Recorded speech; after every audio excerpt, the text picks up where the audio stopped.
हवाई जहाज में होने वाले रेयर इंसिडेंट। एरोप्लेन में बैठकर सफर करना न केवल रोमांचक है बल्कि मजेदार भी है। आप बहुत ही कम समय में लंबी दूरी आराम से तय कर सकते हैं।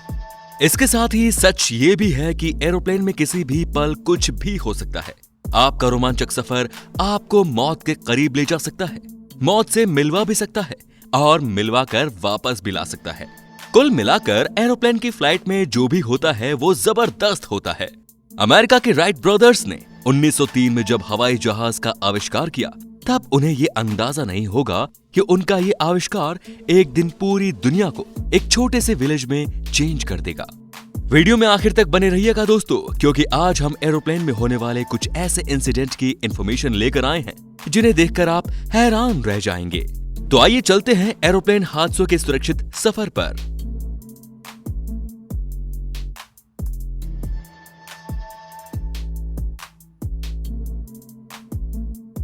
दुनिया में हर 5 में से एक आदमी को एवियोफोबिया होता है, यानी हवाई जहाज में सफर करने से उसे डर लगता है। इस दुनिया में पर डे 2 लाख से भी ज्यादा फ्लाइट उड़ान भरती हैं और सभी 100% सेफ होती हैं। उनमें ट्रैवल करने वाले पैसेंजर्स अपने डेस्टिनेशन तक सुरक्षित पहुंच जाते हैं। हवाई जहाज के पायलट को सैलरी मंथली बेसिस पर नहीं बल्कि उनके फ्लाइंग आवर के अकॉर्डिंग उनका पर आवर पेमेंट फिक्स होता है और वही उनको मिलता है। दुनिया का सबसे बड़ा हवाई जहाज डबल डेकर हवाई जहाज है, जिसे एयरबस A380 नाम दिया गया है। इसकी पहली उड़ान 27 अप्रैल 2005 में कंप्लीट हुई थी। इसकी स्पीड 1020 किलोमीटर पर आवर है। दुनिया का सबसे हाई स्पीड एरोप्लेन ब्रिटेन और फ्रांस ने मिलकर बनाया था। इसकी स्पीड 2180 किलोमीटर पर आवर है। आपको जानकर हैरानी तो जरूर होगी, बट ये ट्रुथ है कि एरोप्लेन के अंदर की एयर किसी डेजर्ट के एयर से भी ज्यादा ड्राई होती है, यानी एरोप्लेन के भीतर हवा में नमी ना के बराबर होती है। उस वक्त आपकी क्या हालत होगी दोस्तों जब आप किसी प्लेन में ट्रैवल कर रहे हो और आपको ये पता चले कि आपके दोनों पायलट एक स्लीपिंग नैप ले रहे हैं। क्या ये इन्फॉर्मेशन आपको हैरान करेगी? अपना जवाब कमेंट बॉक्स में जरूर लिखेगा। लेकिन हवाई जहाज के पायलटों के लिए ये एक एक्सेप्टेबल ट्रुथ है। तकरीबन 500 एयरलाइंस के इंटरनेशनल पायलट पर किए गए एक सर्वे में पायलट्स ने माना कि 43% पायलट्स ने फ्लाइंग के दौरान नींद की झपकी ली और इनमें से 31% वो लोग थे जिन्होंने ये स्वीकार किया कि फ्लाइंग के दौरान वो नींद की झपकी ले रहे थे और जैसे ही वो अपनी नींद से बाहर आए तो उन्होंने देखा कि उनका पायलट भी सो रहा है। इस इन्फॉर्मेशन के बाद आप खुद समझ सकते हैं कि एरोप्लेन के सफर में डेंजर का नेक्स्ट लेवल क्या होगा। किसी भी प्लेन हादसे के बाद आपने 2 वर्ड सबसे ज्यादा सुने होंगे, एरोप्लेन का कॉकपिट और ब्लैक बॉक्स। तो हम आपको बता दें कि एरोप्लेन के कॉकपिट वो जगह होती है जहां पायलट और को पायलट बैठकर एरोप्लेन को उड़ाते हैं, उसे ऑपरेट करते हैं। ब्लैक बॉक्स एरोप्लेन का वो पार्ट होता है जिसमें पायलट और को पायलट के बीच हुई सारी बातचीत रिकॉर्ड होती है, जिससे कि हादसे के बाद अगर ब्लैक बॉक्स मिल जाता है तो हादसे के दौरान घटे घटनाक्रम के बारे में इंफॉर्मेशन ब्लैक बॉक्स से निकाली जा सके। तो आपको ये तो पता चल गया होगा कि ब्लैक बॉक्स कितने काम की चीज है, मगर ब्लैक बॉक्स केवल इसका नाम है। असल में इसका कलर ऑरेंज होता है। हम इसे ऑरेंज बॉक्स तो नहीं कहते, लेकिन ऑरेंज कलर का ये ब्लैक बॉक्स प्लेन हादसे के बाद इन्वेस्टिगेशन में बड़े काम आता है। इसका कलर ऑरेंज इसलिए रखा गया है क्योंकि ऑरेंज कलर किसी भी इंडिकेशन में ज्यादा आसानी से सर्च किया जा सकता है और ये हिंट को कुछ हद तक एब्जॉर्ब कर लेता है।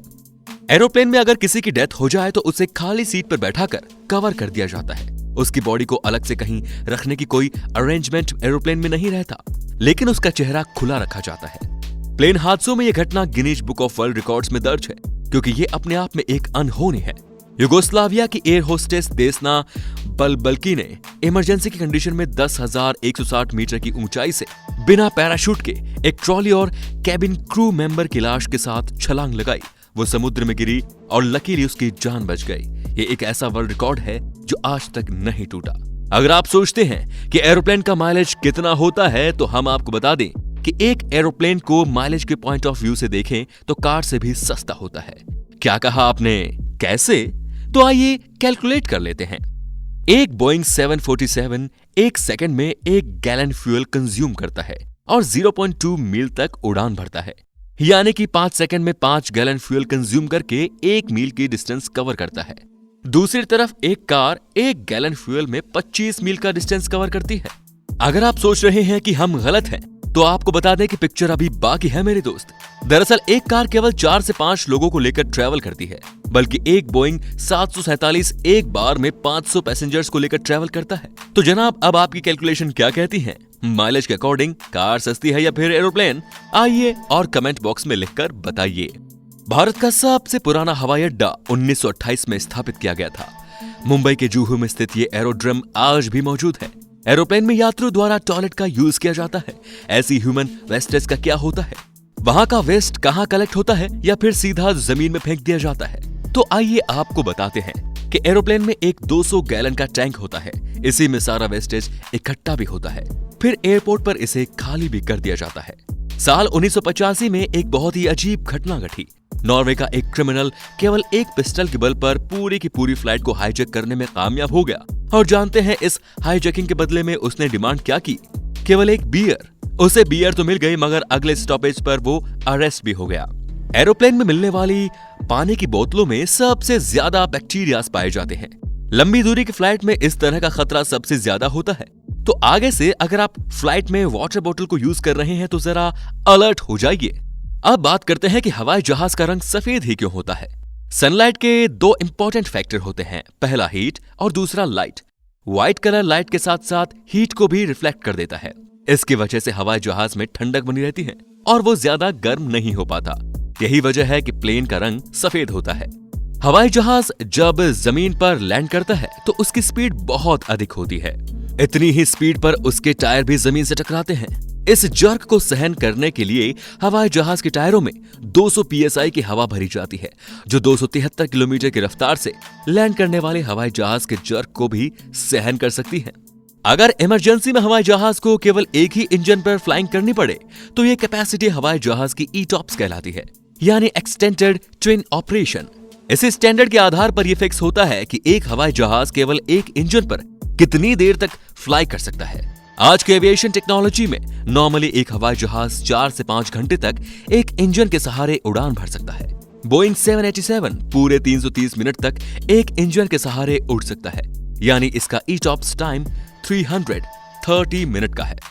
22 नवंबर 1898 को जन्मे दुनिया के पहले पायलट बने थे मिस्टर विली थर्डमैन, और भारत के पहले पायलट थे टाटा इंडस्ट्रीज के ऑनर JRD टाटा के पिता रतन भाई टाटा। नील आर्मस्ट्रांग जब चांद की धरती पर कदम रख रहे थे तब उनके हाथ में राइट ब्रदर्स के बनाए हुए हवाई जहाज का एक टुकड़ा था, जिसे एविएशन वर्ल्ड के लिए एरोप्लेन को इन्वेंट करने वाले राइट ब्रदर्स को एक ट्रिब्यूट भी कह सकते हैं। बात करते हैं एरोप्लेन क्रैश की। प्लेन हादसों में जितने भी खतरनाक हादसे हुए हैं उनमें सबसे डेंजर रहा 1977 का प्लेन क्रैश। इसमें 2 हवाई जहाज आमने सामने टकरा गए और कुल 500 पैसेंजर्स को अपनी जान से हाथ धोना पड़ा। हवाई जहाज के पायलट और को पायलट को अलग अलग तरीके का फूड सप्लाई किया जाता है। इसके पीछे रीजन ये है, अगर किसी एक तरह का फूड खाकर अगर किसी एक पायलट की तबीयत खराब हो जाए तो दूसरा पायलट हवाई जहाज को कंट्रोल कर सकता है और उसे उड़ा सकता है। तो दोस्तों, ये थे फ्लाइंग वर्ल्ड से रिलेटेड कुछ इंपॉर्टेंट फैक्ट्स। उम्मीद करते हैं कि ये इन्फॉर्मेशन आपको पसंद आई होगी। अपने व्यूज हमें कमेंट बॉक्स में लिखकर जरूर बताइएगा।